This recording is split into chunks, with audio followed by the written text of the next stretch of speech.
Hello again. It's time for another Uncle Geoff's Easy-Peasy English lesson. And today we're looking at who and whom.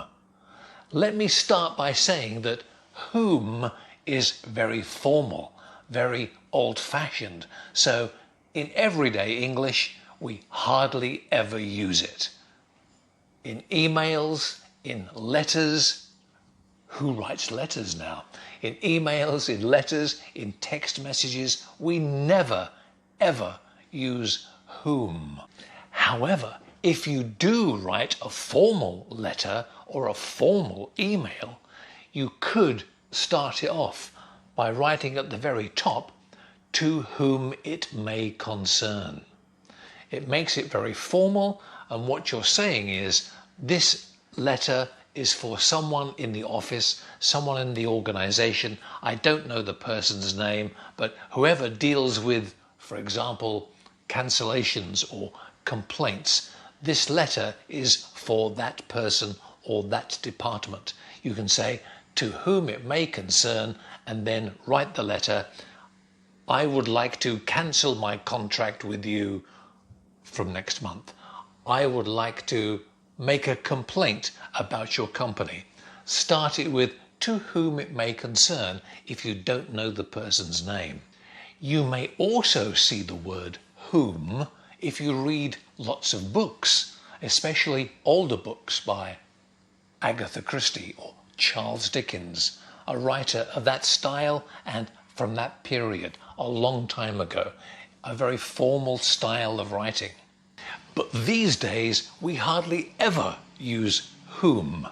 We make sentences more direct with who. For example, who do you want to speak to? Is a very common question. Everybody would say that. Who do you want to speak to?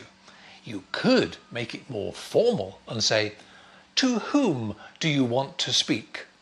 But it sounds very, very strange in everyday conversation. Who do you want to speak to? We have who and the preposition to at the very end of the sentence. Making a question with whom, the preposition goes at the front.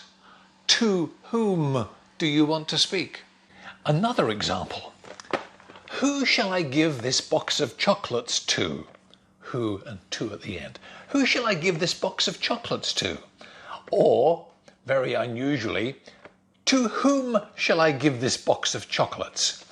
It just sounds very, very strange. To whom shall I give this box of chocolates? To me, because it's my birthday this week. Happy birthday, Uncle Geoff. So these days it would sound very strange to use whom in a sentence. In everyday conversation, we'd say something like, it's very important to have friends who you can relax with. Sounds much nicer than, it's very important to have friends with whom you can relax.